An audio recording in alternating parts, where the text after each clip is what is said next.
사랑하는 행복한 교회 성도 여러분, 이 영상을 보시는 하나님 나라의 귀한 자녀 여러분, 오늘은 2022년 2월 3일 목요일입니다. 오늘 본문은 목자가 양치는 상황과 관련해 예수님의 정체성과 사역을 설명하는 것으로 주제가 전환되었습니다. 전체적으로는 9장의 기적사건을 배경으로 하고 있습니다. 오늘 부분은 에스겔 34장과 연결해 구약의 성취를 선포하는 것으로 이해할 수 있겠습니다. 에스겔 본문에서 하나님은 이스라엘 목자, 지도자들이 양, 백성을 치지 않고 죄악을 일삼는 것을 지적하고 자신이 목자가 되어 양들을 돌보겠다고 말하고 있습니다. 에스겔 35장 15절 말씀입니다. 그 일을 한 목자 다윗을 보내 에스겔 34장 23절 에스겔 본문과의 연결은 예수님의 가르침 속에 있는 그의 메시아됨과 사역을 이해하는 열쇠를 제공하고 있습니다. 오늘 본문 요한복음 10장 1절부터 21절까지의 말씀을 듣고 다시 오겠습니다.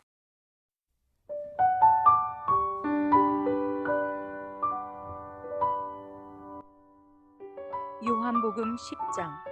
내가 진실로 진실로 너희에게 이르노니 문을 통하여 양의 우리에 들어가지 아니하고 다른 데로 넘어가는 자는 절도며 강도요 문으로 들어가는 이는 양의 목자라.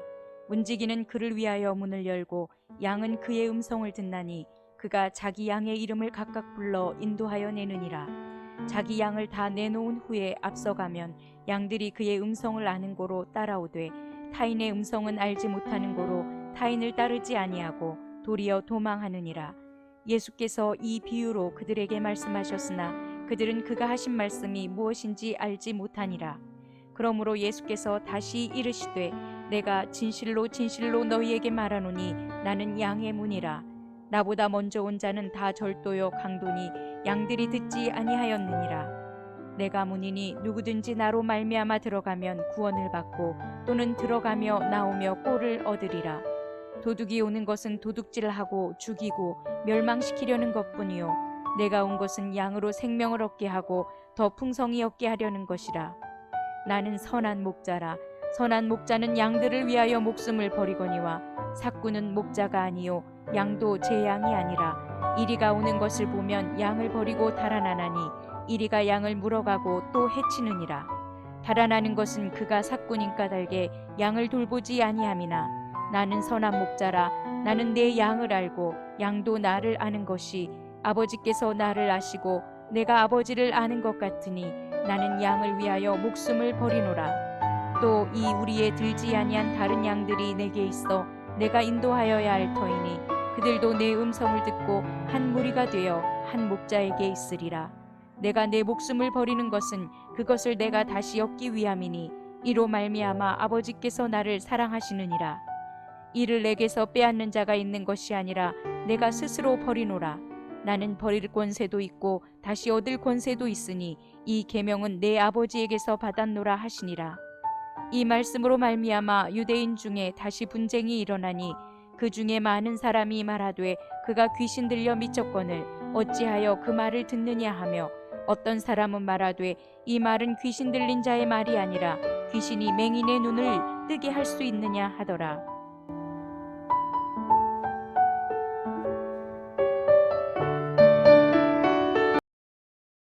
오늘 본문을 네 부분으로 구분할 수가 있겠습니다. 1절부터 6절까지는 양우리와 관련된 예수님의 비유, 7절부터 10절까지는 양우리의 문에 대한 설명, 나는 양의 문이다. 11절부터 18절까지는 선한 목자에 대한 설명, 나는 선한 목자다. 19절부터 21절까지는 사람들의 반응에 대해서 이야기하고 있습니다. 먼저 오늘 본문을 좀 더 세밀하게 살펴보겠습니다. 요한복음 7장 14절은 명절이 중간에 접어들었을 즈음에 예수님께서 성전에 올라가서 가르치셨다라고 세번역에 이야기합니다. 여기에서 명절은 초막절입니다. 오늘 본문은 초막절과 수전절 사이에 행하신 말씀입니다. 예루살렘에서 예수님이 가르치신 결과는 유대인들과의, 특히 유대인 지도자들과의 갈등을 불러일으켰습니다. 7장부터 10장에서의 선한 목자에 대한 가르침입니다. 9장에서는 예수님은 자신이 메시아임을 강력하게 주장했습니다. 10장에서는 예수님은 자신이 선한 목자라고 주장하십니다. 그러면서 선한 목자와 싹군 목자의 차이점을 대조합니다. 그래서 10절에 도둑은 다만 훔치고 죽이고 파괴하려고 오는 것뿐이다. 나는 양들이 생명을 얻고 또 더 넘치게 얻게 하려고 왔다. 세번역에 이야기합니다. 선한 목자와 그의 가야 할 방향을 설정하고 있습니다. 그리고 17절에서 그것은 내가 목숨을 다시 얻으려고 내 목숨을 기꺼이 버리기 때문이다라고 자신의 죽음을 예견하고 있습니다. 10장에서 요한복음 저자는 예수님의 사역을 양을 예로 들어서 설명합니다. 선한 목자로서의 대속적 죽음을 주시는 분으로 설명하고 있습니다. 또한 양떼, 순종하는 성도들로 하여금 하나님 나라에 들어가는 구원을 얻게 하는 양의 문이다라고 자신을 이야기합니다. 이스라엘과 하나님은 구약에서도 양과 목자의 관계였습니다. 그래서 늘 돌보아 주시는 하나님은 이스라엘에게 지도자를 주셔서 이끌도록 하셨습니다. 그런데 에스겔 34장처럼 이스라엘 지도자들은 양떼를 속이고 노략질하고 심지어 잡아 먹기까지 한다는 것입니다. 그런 중에도 이스라엘 백성들은 구약 성경의 다윗을 가장 이상적인 지도자로 생각했습니다. 이유는 다윗은 목자였고 이후 군사령관이 되어 이스라엘을 구원했기 때문입니다. 또한 이스라엘을 강대국으로 만들었습니다. 그래서 이후 이스라엘의 왕들과 백성들은 다윗과 같은 시대를 흠모하며 이스라엘에 따라야 할 목자상이라고 믿었습니다. 그래서 다윗의 후손 중에 메시아가 나와서 흠없는 목자가 되어 이스라엘을 하나님께로 인도할 것이라는 대중적 신앙이 퍼지게 된 것입니다. 그래서 에스겔 34장에서 예언한 자가 바로 예수 그리스도와 같은 분이었습니다. 오늘의 본문의 구성은 참목자를 소개하는 1절부터 6절까지의 비유입니다. 참목자가 어떤 사람인가? 목자와 양의 관계를 통하여 설명합니다. 그래서 당시 시대의 양의 우리를 이해하는 것이 필요합니다. 양의 우리, 한마디로 양들을 가둬놓는 또 키우는 곳이죠. 마을의 공동 소유가 양 우리였습니다. 우리를 잘 만들었다, 양이 많다, 전문적인 직업적 양치기가 있다라는 것입니다. 양의 수요가 많고 공동 소유라서 양의 세세한 이름을 잘 모릅니다. 두 번째는 산간벽지 양우리입니다.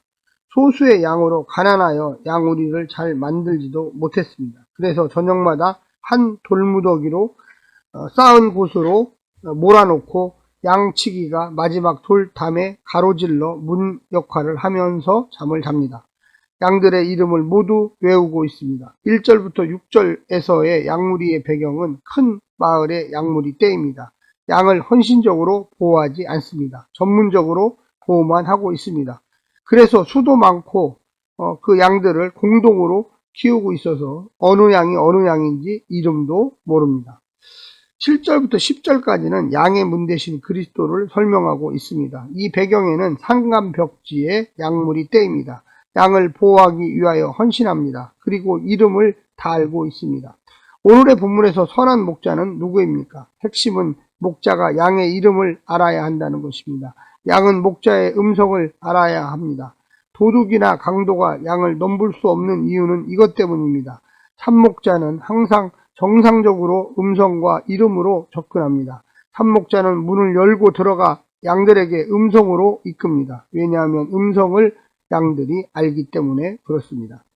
선한 목자, 참된 목자가 누구인가에 대한 대답으로 9장에서 있었던 안식일 논쟁의 최종적인 답변이 오늘의 본문입니다. 예수님은 안식일에 육신을 고쳐주고 온전케 하는 것이 안식일의 의미라고 하는 것입니다. 반대로 바리새인들은 예수님의 행동이 안식일을 어긴 것이라고 합니다. 그래서 예수님은 양을 진정으로 사랑하는 목자의 음성이 있었느냐고 묻고 있는 것입니다. 7절부터 10절에서 예수님은 자신이 양이 드나드는 문이라고 말합니다. 왜냐하면 몇 마리 되지 않고 이름을 다 외우며 돌로 쌓은 한쪽 구석에 자신이 밤마다 드러누워 문의 역할을 하고 있다고 자부하기 때문입니다. 이것이 바로 그림 언어입니다. 오늘날 우리는 양의 상태를 모르고 유목민족의 삶을 모르므로 어떤 형상을 잡아낼 수가 없습니다. 그러나 당대의 이스라엘 사람들은 예수님이 하신 말씀이 무슨 뜻인지를 정확하게 알고 있었습니다. 요한복음 저자는 또한 양의 문의 이야기를 통하여 예수님을 통하여 하나님 나라를 설명하고 있는 것입니다. 예수님을 통하여 하나님 나라에 들어갈 수 있다는 것을 상징적으로 표현한 것입니다. 양의 문으로 다니는 양만이 목자가 주는 꼴을 얻고 생명을 얻고 구원을 얻을 수 있습니다. 오늘날 성도들은 성경을 통한 예수님을 어떻게 생각하는지를 묻고 싶습니다. 과연 진정 성경이 말하는 예수님이 가르쳐준 삶을 살고 있습니까? 교회 안에서 그렇게 가르치고 있습니까? 목회자나 성도들 모두 성경의 가르침에 집중해야 합니다. 특별히 예수님의 말씀에 집중해야 합니다. 특별히 산상수훈에 집중해야만 하는 것입니다. 날마다 성경을 묵상하고 교회 안에서 집중적으로 반복적으로 성경을 배우고 실천하고 되새김질해야 합니다. 그렇게 하지 않으면 형식적 그리스도인으로 전락하고 교회가 세상이 됩니다. 성도들과 비성도들이 전혀 다르지 않게 되어 있습니다. 한국교회는 철저하게 하나님 말씀을 가르치고 그 말씀의 본뜻 안으로 들어가도록 도와야만 합니다. 그래서 하나님 나라를 경험하도록 해야 합니다. 11절은 나는 선한 목자다. 선한 목자는 양들을 위하여 자기 목숨을 버린다. 에스겔서 34장을 배경으로 하고 있습니다. 에스겔서 34장은 이스라엘 백성들이 수전절, 히브리어로 하누카, 봉헌이라는 뜻입니다. 이것은 안티오쿠스 4세에 의하여 더럽혀진 성전을 재탈환하여 하나님께 바쳤던 성전 복원을 축하하는 명절입니다. 예수님이 오시기 전 1세기 전부터 시작됐습니다. 그러므로 이 수전절은 구약 말라기 이후에 지켜온 것입니다. 이 수전절은 강대국 애굽의 억압에서 자유를 쟁취한 6월절과 바사 나라의 하만 계략에서 역전승을 한 불임절과 더불어 유대인의 강한 자부심이 있는 절기이기도 합니다. 11절과 18절 선한 목자이신 예수님, 삭군 목자와 선한 목자의 대조를 이야기합니다. 선한 목자의 속성은 무엇입니까? 양을 위하여 자기 목숨을 바치는 것입니다. 11절 말씀입니다. 9장에서 보았지만 바리새인 제사장 서기관들은 당대 이스라엘의 목자들이었습니다. 그러나 이스라엘 백성들을 내쫓는 현상은 벌써 목자의 길을 포기한 것입니다. 10장은 9장의 소경 치유 사건에 대한 예수 그리스도의 상징적 대답입니다. 오늘날 이 시대의 참목자상은 어떤 것입니까? 교회를 거대한 성으로 성장시켜 교회 성도들 이름조차도 전혀 알지 못하는 대형교회 목사가 참목자상입니까? 교회를 외형적으로만 성장하여 이름을 떨친 목회자들은 오늘 본문을 눈여겨보아야만 하겠습니다. 성서의 뜻을 따라 살겠다고 다짐하지 않으면 시간이 흘러갈수록 혼합주의에 빠지고 결국 예수 없는 교회당 신앙이 된다는 것을 꼭 기억하십시오. 오늘 하루도 이 본문을 또 이 말씀을 듣고 힘을 내십시오.